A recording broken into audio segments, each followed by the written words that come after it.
নমস্কার। আজকে ক্লাস 8-এর বাংলা পাঠ্যপুস্তকের একটি পাঠ্য তোমাদের সাথে আলোচনা করব। পাঠ্যটি হলো চন্দ্রগুপ্ত। এটি দেখেই বুঝতে পারছো এটি একটি নাটক। লিখেছেন দ্বিজেন্দ্রলাল রায়।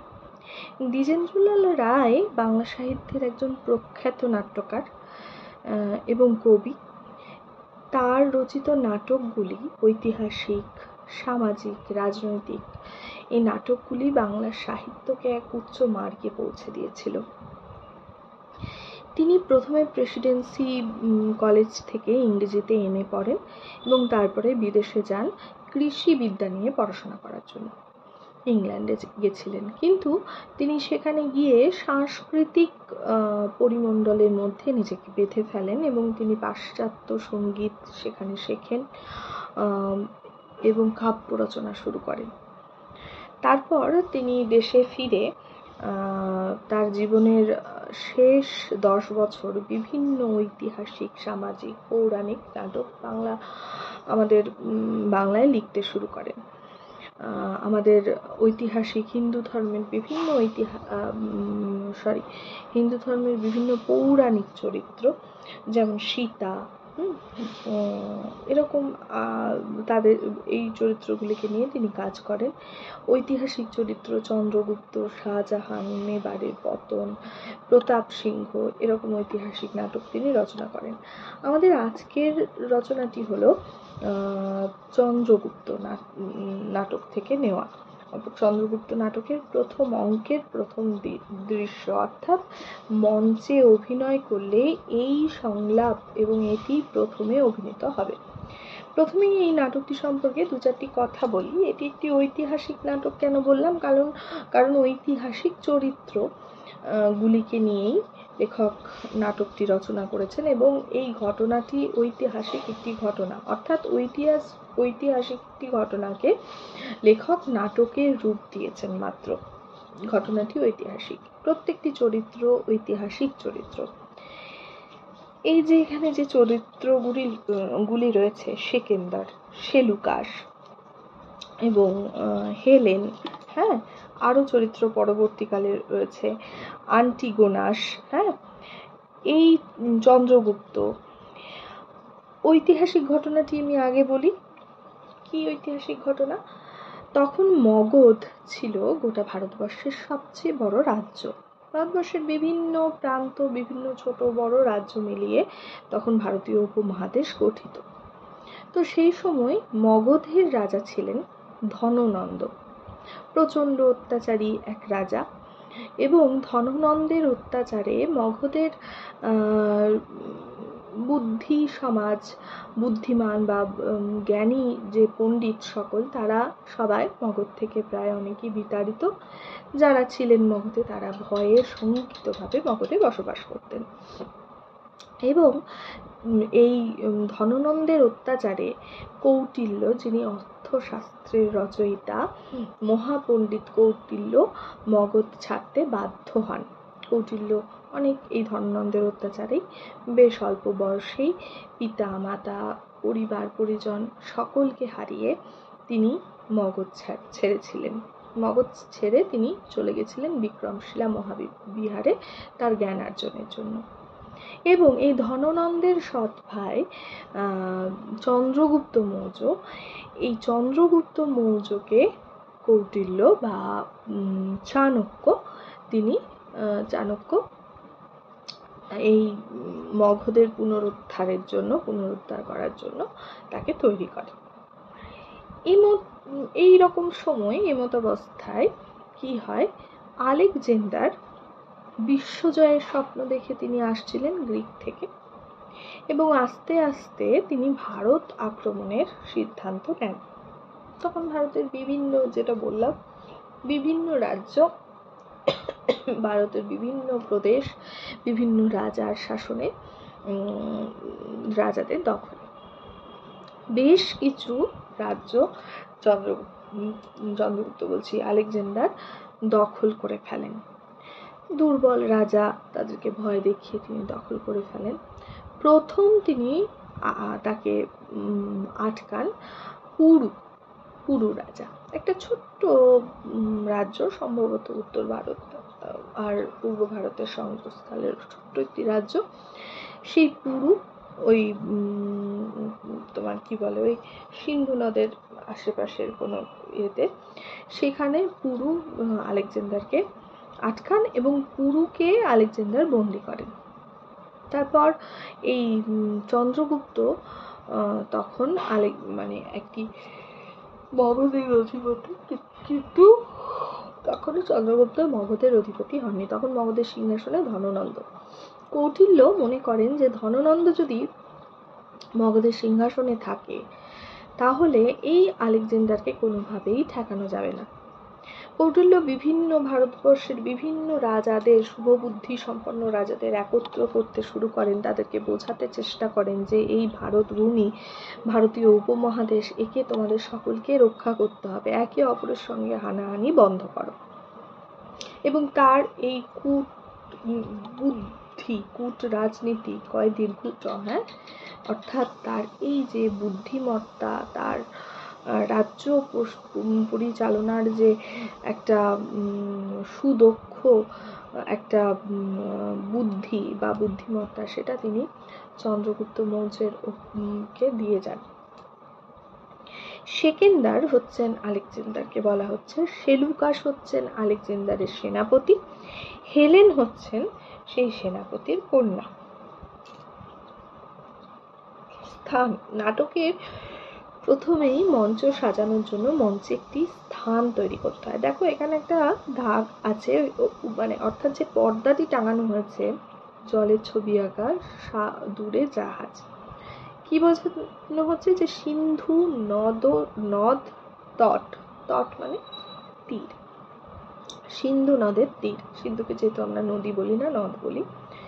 দূরে গ্রিক জাহাজের শ্রেণী, অর্থাৎ দূরে গ্রিক জাহাজ আসছে। কাল সন্ধ্যা, অর্থাৎ সূর্য অস্ত গেছে, সন্ধ্যাবেলা। এগুলো কেন না, মঞ্চ সজ্জা বলে নাটকের যে বিষয়টি রয়েছে, অর্থাৎ মঞ্চটাকে কিভাবে সাজাবে। একটি নাটক লিখলে মানে নাটকটা তো অভিনীত হবে, অভিনীত হবার জন্য লেখা, তো মঞ্চটা এইভাবে সাজবে। নদ তটে শিবির সম্মুখে সেকেন্দার ও সেলুকাস অস্তগামী সূর্যের দিকে চাহিয়া আছেন। হেলেন সেলুকাসের হস্ত ধরিয়া তাহার পার্শ্বে দণ্ডায়মান, সূর্যরশ্মি তাহার মুখের ওপর আসিয়া পড়িতেছিল। নদীর তীরে সেকেন্দার সেলুকাস অস্তগামী সূর্যের দিকে তাকিয়ে আছে এবং সেলুকাসের হাতে হেলেনের হাত ধরে সেলুকাসও দাঁড়িয়ে আছেন সম্রাটের পাশে। সূর্যের মানে লাল আভা, সূর্য যে অস্ত যাচ্ছে, তো সেই লাল আভা তাদের মুখের ওপর পড়ছে। সেকেন্দার বলছেন, সত্য সেলুকাস, কি বিচিত্র এই দেশ। দিনে প্রচণ্ড সূর্য এর গাঢ় নীল আকাশ পুড়িয়ে দিয়ে যায়, আর রাত্রিকালে শুভ্র চন্দ্রমা এসে তাকে স্নিগ্ধ জ্যোৎস্নায় স্নান করিয়ে দেয়। তামসী রাত্রে অগণ্য উজ্জ্বল জ্যোতিপুঞ্জে যখন এর আকাশ ঝলমল করে, আমি বিস্মিত আতঙ্কে চেয়ে থাকি। প্রাবিটে ঘন কৃষ্ণ মেঘরাশি গুরু গম্ভীর গর্জনে প্রকাণ্ড দৈত্য সৈন্যের মতো এর আকাশ ছেয়ে আসে। আমি নির্বাক হয়ে দাঁড়িয়ে দেখি, এর অভ্রভেদী তুষার মৌল নীল হিমাদ্রি স্থিরভাবে দাঁড়িয়ে আছে। এর বিশাল বিশাল নদ নদী ফেনিল উচ্ছ্বাসে উদ্দাম বেগে ছুটেছে। এর মরুভূমির স্বেচ্ছাচারের মতন তপ্ত বালু রাশি নিয়ে খেলা করছে। তাহলে কি বলছেন দেখো, ভালো করে একটা জিনিস খেয়াল করতে হবে, সেটা হচ্ছে সেলুকাস বা সেকেন্দার অর্থাৎ আলেকজান্ডার কেউ কিন্তু আমাদের দেশের লোক নন। তারা এসেছিলেন সুদূর গ্রিক দেশ থেকে, এবং সেই দেশের আবহাওয়া, সেই দেশের বৈচিত্র্য প্রাকৃতিক বৈচিত্র্য আমাদের দেশের মতো এতটা নয়। তাই তারা আশ্চর্য হচ্ছেন, বলছেন যে সেলুকাসকে বলছেন সেকেন্দার যে সত্যি সেলুকাস, কি বিচিত্র এই দেশ, এই যে সূর্য অস্ত যাচ্ছে, এরপর ঘোর তিমির অর্থাৎ অন্ধকার নামবে, তামসী রাত্রে অর্থাৎ অন্ধকার রাত্রে অগুন্তি উজ্জ্বল জ্যোতিষ্ক এই আকাশে দেখতে পাওয়া যাবে। কিন্তু দিনের বেলা কি উজ্জ্বল রোদ, সূর্যের প্রচন্ড গাঢ় নীল আকাশ পুড়িয়ে দিয়ে যায়, প্রচন্ড সূর্য গাঢ় নীল আকাশ পুড়িয়ে দিয়ে যায়। অর্থাৎ এই যে সকালবেলার ভোরের দিকে যে আকাশটা যে নরম রোদ থাকে, সেটা তো আস্তে আস্তে যত বেলা বাড়ে তত তার তাপপ্রবাহ বাড়ে। তাই বলছে যে কি বিচিত্র, সারা দিনের মধ্যেই এত বিচিত্র তার আবহাওয়া, তার পরিবেশ। তারপরে আবার আরো বিচিত্র কি না, যখন এই মেঘ অগণিত জ্যোতিষ্কপুঞ্জ আকাশে থাকছে, তার একটা সুন্দর সৌন্দর্য আছে, তার সাথে রয়েছে ঘন কৃষ্ণ মেঘরাজি, অর্থাৎ ঘন কালো মেঘ যখন গুরু গম্ভীর গর্জনে দৈত্য সেনার মতনের আকাশ ছেয়ে যায়, তখন তার আর এক রকম রূপ। অর্থাৎ একই দিকে সুন্দর শান্ত কোমল, আবার অন্যদিকে প্রচন্ড তার তাণ্ডব, এই রূপ। একই দিকে যেমন এখানে প্রচুর নদ নদী, তার তুষার শুভ্র পর্বত অর্থাৎ যে বরফের সুন্দর পাহাড়, তার চূড়ায় সূর্যের আলো যখন পড়ে তখন কি দারুণ লাগে সেই আকাশ। আবার তার নদ নদী রয়েছে উচ্ছ্বাসে, অর্থাৎ খরস্রোতা নদী কি ভীষণ তেজের সঙ্গে তারা প্রবাহিত হচ্ছে। আবার একই সাথে আবার এই দেশেই রয়েছে মরুভূমি, যার তপ্ত বালি, মরুভূমি যেন সেই তপ্ত বালি নিয়ে খেলা করছে। মরুভূমির মধ্যে যখন এই হাওয়া বা ঝড় আসে, তখন বালিগুলো যখন উথাল পাথল হয়, তাকে মনে হচ্ছে তপ্ত মরুভূমি খেলা করছে। তো এই যে বিচিত্র, কি বিচিত্র দেশ, এই বিচিত্র দেশ দেখে সে আশ্চর্য হচ্ছে, তার বিস্ময়ে যাচ্ছে যে এটা এত বিচিত্র, এত সুন্দর, এত ভয়ঙ্কর, আবার এত কোমল, কিভাবে সম্ভব। সেলুকাস সত্য সম্রাট, সেলুকাসও আশ্চর্য হয় এই দেশের সৌন্দর্য দেখে, কারণ সেও বাইরে থেকে এসেছে। সেকেন্দার, কোথাও দেখি তালি বন গর্ভ ভরে মাথা উঁচু করে দাঁড়িয়ে আছে, অর্থাৎ তাল বন, ডালের গাছের সারি মাথা উঁচু করে, সে তো অনেক উঁচু করে দাঁড়িয়ে আছে। কোথাও বিরাট বট স্নেহ ছায়ায় চারিদিক ছড়িয়ে পড়েছে। বট গাছ যেরকম চারদিকে ছায়া দেয়, সে ছায়াকে তো আমরা স্নেহের একটা আচ্ছাদনের মতন দেখি। কোথাও মদমত্ত মাতঙ্গ জঙ্গল পর্বত সম মন্থর গমনে চলেছে। অর্থাৎ কোথাও এই যে বিচিত্র রূপ, কোথাও তাল গাছ দাঁড়িয়ে আছে, কোথাও বট গাছ চারদিকে, কোথাও জঙ্গল, তার মধ্যে এই যে মত্ত হাতির দল, তারা মন্থর গতিতে চলছে। কোথাও মহাভুজঙ্গম অলস হিংস্রের মতো বক্র রেখায় পড়ে আছে, কোথাও আবার অনেক বিশাল বড় বড় ভুজঙ্গ অর্থাৎ সাপ, তারা অলস। সাপকে তো আমরা হিংসার সঙ্গে তুলনা করি, সাপের যে ফস করা সেগুলোকে, সাপকে, তো সেই তার হিংস্র বক্র রেখায় সে পড়ে আছে।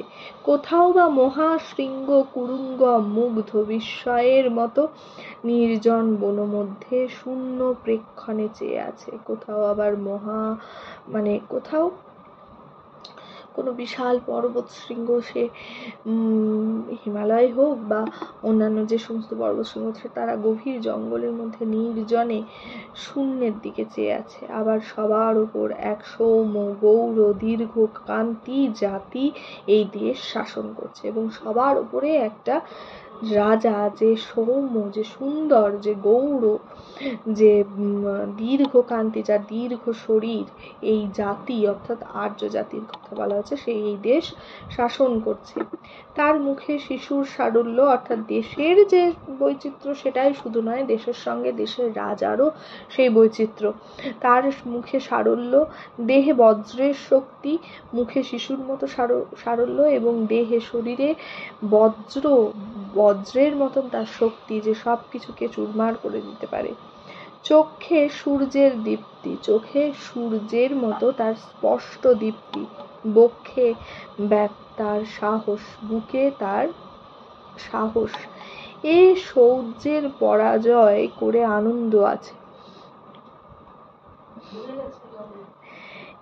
এই সৌর্যের পরাজয় করে আনন্দ আছে। পুরুকে বন্দি করে আনি যখন, সে কি বলল জানো? অর্থাৎ এখন পুরুকে সবার প্রথমে চন্দ্রগুপ্ত পুরুকে পরাস্ত করেছিল বললাম, তো সেই পুরুর সম্পর্কে বলছেন যে এই শৌর্য, এই বীর্য, এই সমস্ত কিছুকে পরেও এই যে রাজা, এই রাজাকে পরাজিত করে একটা আনন্দ আছে। অর্থাৎ যে রাজা সহজেই হেরে যায়, যে সুশাসক নন, যিনি সহজেই নতি স্বীকার করেন, তাকে তো আর হারিয়ে কোনো মজা নেই। তো পুরুর কাছেই তিনি ভারতবর্ষে এসে প্রথম আঘাত পান। তার আগে যারা তার বর্ষতা স্বীকার করেছিলেন তারা নিতান্ত ভীরু। তাই এই পুরুকে যখন তিনি বন্দি করেন, তিনি যখন হারান, তখন তার সে আনন্দ। তিনি পুরুকে বন্দি করলেও পুরুর এই বীরত্বে, এই তার যে দেশাত্মবোধ, এইটার প্রতি তিনি শ্রদ্ধাশীল। সেলুকাস কি সম্রাট? সেকেন্দার তিনি বললেন যে পুরুকে যখন জিজ্ঞেস করেছিলাম কি বললো তুমি জানো, তখন বললেন যে কি সম্রাট? সেকেন্দার আমি জিজ্ঞাসা করলাম আমার কাছে কিরূপ আচরণ প্রত্যাশা করো? সে নির্ভীক নিষ্কম্প স্বরে উত্তর দিল, রাজার প্রতি রাজার আচরণ। চমকিত হলাম, ভাবলাম এ একটা জাতি বটে। আমি তৎক্ষণাৎ তাকে তার রাজ্য প্রত্যার্পণ করলাম। তাহলে কি বলছেন যে পুরুকে তিনি, পুরুর যে ওই ভীতিহীন একটা স্বর, ভীতিহীন কথা বলার যে উদ্যম, তাতে তিনি চমকিত হয়েছিলেন। তিনি যখন বলেছিলেন যে তুমি কি আচরণ করো, বলেছিলেন একজন রাজার প্রতি রাজার আচরণ। ইতিহাসে এই বাক্যটি খুব খুব গুরুত্বপূর্ণ একটি বাক্য, এবং এই বাক্যটি, এই রাজার প্রতি রাজার আচরণ, এটি শুধু দ্বিজেন্দ্রলাল রায় নন, আরও অনেক সাহিত্যিক বিভিন্ন সময় এই ঐতিহাসিক পটভূমিতে বিভিন্ন গল্প উপন্যাস রচনা করার সময় এই উক্তিটি ব্যবহার করেছেন। এখানে একটি কথা বলি যে এটি কিন্তু ঐতিহাসিক উপন্যাস। পুরুর এই কথার পরেই যে তাকে রাজ্য প্রত্যার্পণ করেছিলেন এমন কিন্তু নয়, এটি উপন্যাস বলছে, এটি একটি ঐতিহাসিক নাটক, অর্থাৎ ইতিহাসের পটভূমিতে তৈরি একটি নাটক, কিন্তু ইতিহাস নয়। এখানে যেটি নির্ভেজাল ইতিহাস, তার মধ্যে কেবল তথ্য থাকে, আর সেই তথ্যগুলির সঙ্গে কিছুটা কল্পনা মিশিয়ে তৈরি হয় ঐতিহাসিক সাহিত্য, যার মধ্যে ঐতিহাসিক নাটক একটি তার অঙ্গ। এটিও তাই। এই কথাটি শুনেই তিনি রাজ্য প্রত্যার্পণ করেছিলেন এমন কোনো ঐতিহাসিক তথ্য বা ঐতিহাসিক মূল্য কিন্তু নেই। হয়তো না, রাজ্য পুনরুদ্ধার করেছিলেন সেটা অনেক পরবর্তীকালে, অর্থাৎ বন্দি করলেন, তিনি বললেন এবং তারপরেই তাকে তৎক্ষণাৎ রাজ্য ফিরিয়ে দেওয়া হলো, এমনটা ঘটনাটা নয়। সেলুকাস সম্রাট মহানুভব। সেলুকাস কি বললেন? সম্রাট মহান। সেকেন্দার মহানুভব, তারপরে তার সঙ্গে অন্যরূপ ব্যবহার সম্ভব? মহৎ কিছু দেখলেই একটা উল্লাস আসে। আমি এখানে সাম্রাজ্য স্থাপন করতে আসি নাই, আমি এসেছি শৌখিন দিগ্বিজয়ে, জগতে একটা কীর্তি রেখে যেতে চাই। তিনি কি বলছেন? যে আমরা এখানে এসেছি ভালো কিছু দেখলেও ভালো কিছু করতে ইচ্ছে করে, তাই বলছেন। তিনি বলছেন যে আমি এখানে দেশ জয় করে শাসন করতে আসিনি, আমি দিগ্বিজয়, অর্থাৎ কতদূর আমি বিজয় করতে পারি, কতদূর আমি জয় করে নিজের নাম স্বাক্ষর রেখে যেতে পারি, সেইটা দেখতে এসেছি। সেলুকাস তবে দিগ্বিজয় অসম্পূর্ণ রেখে যাচ্ছেন কেন সম্রাট? অর্থাৎ আপনি তাহলে দিগ্বিজয় অসম্পূর্ণ রেখে ফিরে যেতে চাইছেন কেন? সেকেন্দার সে দিগ্বিজয় সম্পূর্ণ করতে হলে নূতন গ্রিক সৈন্য চায়, কি আশ্চর্য সেনাপতি! দূর ম্যাসিডন থেকে রাজ্য, জনপদ, তৃণসম পদদলে দলিত করে চলে এসেছি। ঝঞ্ঝার মতো এসে মহাশূন্য সৈন্য ধূম রাশির মতো উড়িয়ে দিয়েছি। অর্ধেক এশিয়া মাসিডনের বিজয় বাহিনীর বীর পদতলে কম্পিত হচ্ছে। নিয়তির মতো দুর্বার, হত্যার মতন করাল, দুর্ভিক্ষের মতো নিষ্ঠুর আমি অর্ধেক এশিয়ার বক্ষের ওপর দিয়ে আমার রুধিরক্ত বিজয় শকট অবাধে চালিয়ে গিয়েছি। কিন্তু বাধা পেলাম প্রথম সেই শতদ্রু তীরে, শতদ্রু নদীর তীরে পুরুর রাজ্য। তাহলে বলছেন যে আমি ম্যাসিডন থেকে সেই সৈন্য নিয়ে চলে এসেছি। এত দূর এসছেন, সৈন্যের একটা ক্লান্তি, সৈন্যের একটা তো শক্তি ক্ষয় হবে, তো সেটাই হয়েছে। তিনি বলছেন এত দূর থেকে আমি এসেছি, কোথাও আমি সেরকম আঘাত পাইনি। ঝঞ্ঝার মধ্যে দিয়ে আমার ঝঞ্ঝা এসছে, কিন্তু আমার এই সৈন্যরাশি সেগুলো কোনোটাই ঠিক মানে সৈন্যকে কেউ কাবু করতে পারেনি। প্রথম আঘাত পেলাম সেই শতদ্রু তীরে। চন্দ্রগুপ্তকে ধরিয়া অ্যান্টিগোনসের প্রবেশ। চন্দ্রগুপ্তকে নিয়ে অ্যান্টিগোনস, আর এক গ্রিক সেনাপতি, তিনি আসলেন। অ্যান্টিগোনস হচ্ছে গুপ্তচর, চন্দ্রগুপ্তের গুপ্তচর। অনেক সব রাজারই প্রায় গুপ্তচর থাকে, তো সেই গুপ্তচর। এখানে আরেকটি কথা বলি যে আলেকজান্ডার ফেরত চলে গেছিলেন স্ব ইচ্ছায়, এরও কোনো ঐতিহাসিক মানে সেরকম সঠিক এবং দৃঢ় যে হ্যাঁ সত্যি তিনি সত্যিই তার সেই ইচ্ছে শেষ হয়ে গেছিল, তিনি ফিরে গেছিলেন, তেমনটা নয় হয়তোবা।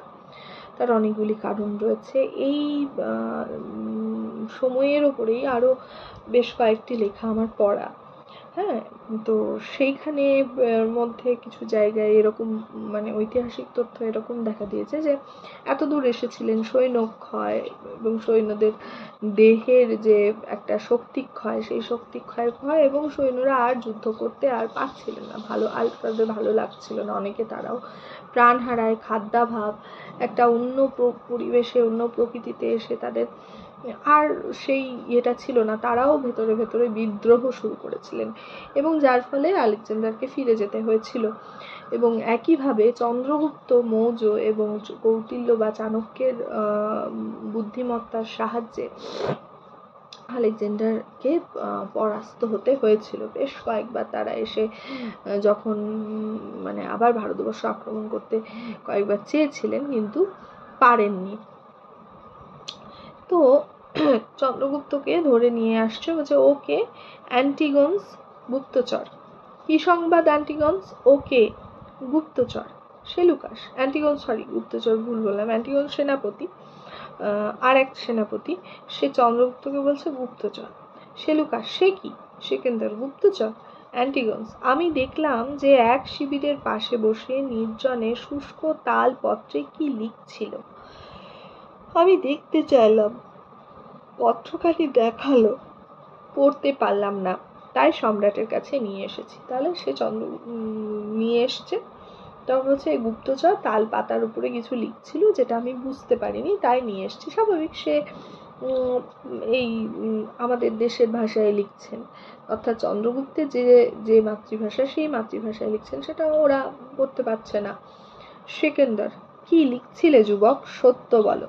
চন্দ্রগুপ্ত, সত্য বলবো রাজাধিরাজ, ভারতবাসী মিথ্যে কথা বলতে এখনো শেখে নাই। সত্যি বলবো, ভারতবাসী মিথ্যে কথা বলতে এখনো শেখেনি। সেকেন্দার এবার সেলুকাসের প্রতি চাহিলেন, পরে চন্দ্রগুপ্তকে কহিলেন, সেকেন্দার, উত্তম, বলো কি লিখছিলে। আমি সম্রাটের বাহিনী পরিচালনা, বুদ্ধ রচনাবলী, সামরিক নিয়ম, এই সব মাসাবধি কাল ধরে শিখছিলাম। সেকেন্দার, কার কাছে? চন্দ্রগুপ্ত, এই সেনাপতির কাছে। সেকেন্দার, সত্য সেলুকাস? সেলুকাস, সত্য। সেকেন্দার চন্দ্রগুপ্তকে। তারপর চন্দ্রগুপ্ত, আপনার গ্রিক সৈন্য কাল এ স্থান পরিত্যাগ করে যাবে শুনে আমি যা শিখেছি তা এই পত্রে লিখে নিচ্ছিলাম। সেকেন্দার, কি অভিপ্রায়ে? চন্দ্রগুপ্ত, সেকেন্দার সাহার সঙ্গে যুদ্ধ করবার জন্য নহে, সেকেন্দার: তবে? চন্দ্রগুপ্ত: তবে শুনুন সম্রাট, আমি মগধের রাজপুত্র চন্দ্রগুপ্ত। আমার পিতার নাম মহাপদ্ম নন্দ।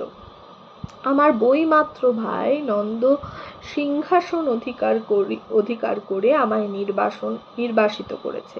আমি তারই প্রতিশোধ নিতে বেরিয়েছি। সেকেন্দার: তারপর? চন্দ্রগুপ্ত: তারপর শুনলাম মাসিডন ভূপতির অদ্ভুত বিজয় বার্তা। অর্ধেক এশিয়া পদতলে দলিত করে, নদ নদী গিরি দুর্বার বিক্রম অতিক্রম করে শুনলাম তিনি ভারতবর্ষে এসে আর্য কুল রবি পুরুকে পরাজিত করেছেন। হে সম্রাট, আমার ইচ্ছা হলো যে দেখে আসি, কি যে পরাক্রম, যার ভ্রুকুটি দেখে সমস্ত এশিয়া তার পদতলে লুটিয়ে পড়ে। কোথায় সে শক্তি লুক্কায়িত আছে, আর্যের মহাবীর্য যার সংঘাতে বিচলিত হয়েছে, তাই এখানে এসে সেনাপতির কাছে শিক্ষা করছিলাম। আমার ইচ্ছা শুদ্ধ আমার হিত রাজ্য পুনরুদ্ধার করা, এই মাত্র। তাহলে চন্দ্রগুপ্ত এই গ্রিক, এটা চন্দ্রগুপ্ত আলেকজান্ডারের কাছে এসেছিলেন তার রাজ্য পুনরুদ্ধারের জন্য, এবং সেই নন্দ বা ধননন্দের বিরুদ্ধে যুদ্ধ পরিচালনার কৌশল শিখতে। কিন্তু আলেকজান্ডারের কাছ থেকে চন্দ্রগুপ্তকে ফেরত চলে যেতে হয়েছিল। এটা ঐতিহাসিক তথ্য। এখানে কি বলছেন যে এখানে তো বললো যে যার ভয়ে যার কাছে পুরুও পরাজিত, তাকে তিনি দেখতে এসছেন তার হিত রাজ্য পুনরুদ্ধার করার জন্য, এবং সে সেগুলো লিখে নিচ্ছে। সেকেন্দার সেলুকাসের পানে চাহিলেন। সেলুকাস: আমি এরূপ বুঝি নাই। যুবকের চেহারা, কথাবার্তা আমার মিষ্ট লাগত। আমি সরলভাবে গ্রিক সামরিক প্রথা সম্বন্ধে যুবকের সঙ্গে আলোচনা করতাম। বুঝি নাই এ বিশ্বাসঘাতক। অ্যান্টিগন্স: কে বিশ্বাসঘাতক? সেলুকাস: এই যুবক অ্যান্টিগন্স। এই যুবক না তুমি? সেলুকাস: অ্যান্টিগন্স, আমার বয়স নামানো, পদবি মেনে চলো। তাহলে কি বলছে?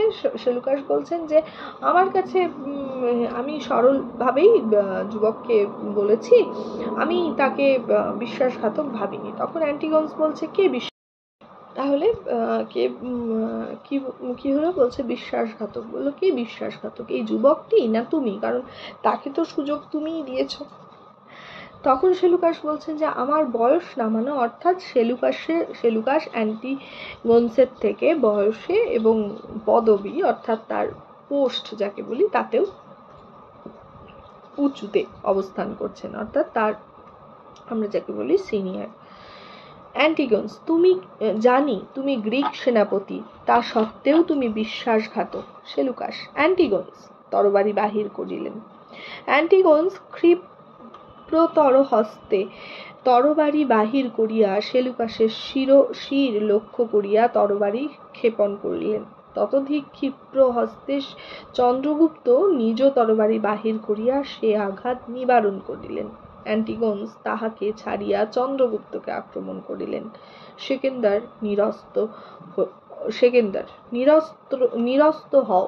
অর্থাৎ সে কি করলো যে খুব রেগে গিয়ে সে সেলুকাসকেই অ্যান্টিগন্স তরবারি নিয়ে মারতে গেল, এবং তখন চন্দ্রগুপ্ত বাধা দিলেন। তো চন্দ্রগুপ্তর সঙ্গে তার খণ্ডযুদ্ধ শুরু হয়। তখন সেকেন্দার অর্থাৎ আলেকজান্ডার তাদের দুজনকেই বলেন, তোমরা শান্ত হও।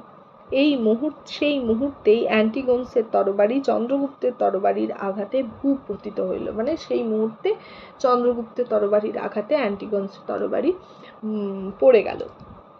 অর্থাৎ চন্দ্রগুপ্ত কত ভালো যুদ্ধ প্রণালী শিখেছেন। অ্যান্টিগন্স লজ্জায় শির অবনত করিলেন। সেকেন্দার: অ্যান্টিগন্স, তোমার এই ঔদ্ধত্যের জন্য তোমায় আমার সাম্রাজ্য থেকে নির্বাসিত করলাম। একজন সামান্য সেনাধ্যক্ষের এত দুর্স্পর্ধা! আমি এতক্ষণ বিস্ময়ে অবাক হয়ে চেয়েছিলাম তোমার এতদূর স্পর্ধা হতে পারে তা আমার স্বপ্নেরও অগোচর ছিল। যাও, এই মুহূর্তেই তোমায় নির্বাসিত করলাম। তাহলে সেকেন্দার কি করলেন? অ্যান্টিগনসকে বললেন যে তুমি যাও, এই মুহূর্তে তোমাকে নির্বাসিত করলাম, অর্থাৎ তোমাকে আমি আর আমার চোখের সামনে দেখতে চাই না, তুমি এখান থেকে চলে যাও। তাকে তিরস্কার করলেন অ্যান্টিগনস। প্রস্থান মানে অ্যান্টিগনসের প্রস্থান, অ্যান্টিগনস মঞ্চ ছেড়ে চলে গেলেন। এটা তো পুরোটাই মঞ্চে অভিনীত হচ্ছে, সেখানে থেকে চলে গেলেন। সেকেন্দার আর সেলুকাস, তোমার অপরাধ তত নয়, কিন্তু ভবিষ্যতে স্মরণ রেখো যে গ্রিক সম্রাটের সম্মুখে চক্ষু রক্তবর্ণ করা গ্রিক সেনাপতির শোভা পায় না। আর যুবক চন্দ্রগুপ্ত। সম্রাট সেকেন্দার, তোমায় যদি বন্দি করি? চন্দ্রগুপ্ত, কি অপরাধে সম্রাট? সেকেন্দার, আমার শিবিরে তুমি শত্রুর গুপ্তচর হয়ে প্রবেশ করেছো, এই অপরাধে। চন্দ্রগুপ্ত, এই অপরাধে? ভেবেছিলাম যে সেকেন্দার সাহা বীর, দেখছি যে তিনি ভীরু। এক গৃহহীন নিরাশ্রয় হিন্দু রাজপুত্র ছাত্র হিসেবে তার কাছে উপস্থিত, তাতেই তিনি ত্রস্ত। সেকেন্দার সাহা এত কাপুরুষ তা ভাবি নাই। সেকেন্দার, সেলুকাস বন্দি করো। তাহলে কি বলছেন যে আমি এটা ভাবিনি যে, অর্থাৎ তাকে তর্কযুদ্ধ শুরু হয়েছে। আন্টিগোনস যখন চলে গেল তখন চন্দ্রগুপ্ত সেকেন্দারকে মানে চন্দ্রগুপ্তকে সেকেন্দার বা আলেকজান্ডার যদি জিজ্ঞেস করেন যে তুমি গুপ্তচর, তখন সে বলে যে আমি তো একটা গৃহহীন সামান্য একটি রাজপুত্র, মানে ছোট যুবক। আমি ভাবিনি যে সে বীর সেকেন্দার আমাকেও ভয় পাবে। সে একজন গৃহহীন হিন্দু রাজপুত্রকে ছাত্র হিসেবে গ্রহণ করতেও সে পারবে না, সে তাকেও ভয় পাবে। তখন বললেন যে তোমার সেকেন্দার বললেন সেলুকাস বন্দি করো, অর্থাৎ সে তার সেনাপতিকে বলছে যে ওকে বন্দি করো। চন্দ্রগুপ্ত, সম্রাট আমায় বধ না করে বন্দি করতে পারবেন না, অর্থাৎ আমাকে আগে বধ করুন। তরবারি বাহির করিলেন সেকেন্দার এবং নিজে তার তরবারি বের করলেন। সেকেন্দার সল্লাসে মানে খুব উৎসাহের সাথে, চমৎকার, যাও, আমি তোমায় বন্দি করব না, আমি পরীক্ষা করছিলাম মাত্র। নির্ভয়ে তুমি তোমার রাজ্যে ফিরে যাও। আর আমি এক ভবিষ্যৎবাণী করি, মনে রেখো, তো তুমি হৃত রাজ্য উদ্ধার করবে, তুমি দুর্জয় দিগ্বিজয়ী হবে। যাও বীর, মুক্ত তুমি। কি বলেন? যে তুমি তোমার যে রাজ্য হারিয়েছো সেই রাজ্য তুমি পুনরায় উদ্ধার করবে। অর্থাৎ তাকে দেখে তার এমন মনে হলো যে যে বালক রাজার কাছে ভয় পেল না, সে এরকমভাবে সত্য স্বীকার করলো এবং অকুত ভয়ে, এবং তারপরে সে বলছে যে আমাকে বন্দি করতে পারবেন না, আগে আমার সঙ্গে যুদ্ধ করুন। তো এই যে যার চারিত্রিক বৈশিষ্ট্য এতটা দৃঢ়, সে তার রাজ্য জয় করতে পারবে। এবং তার প্রতি খুশি হয়ে আলেকজান্ডার তাকে বলল তুমি ফিরে যাও। এই হলো আজকের তোমাদেরকে পড়ালাম এইটুকুই। ভালো থেকো এবং ভালোভাবে পড়ো, চেষ্টা করছি আমিও যাতে তোমাদের কিছুটা যতটা তোমাদেরকে সাহায্য করা যায়। কেমন লাগছে জানিও। আজকের মতো টাটা।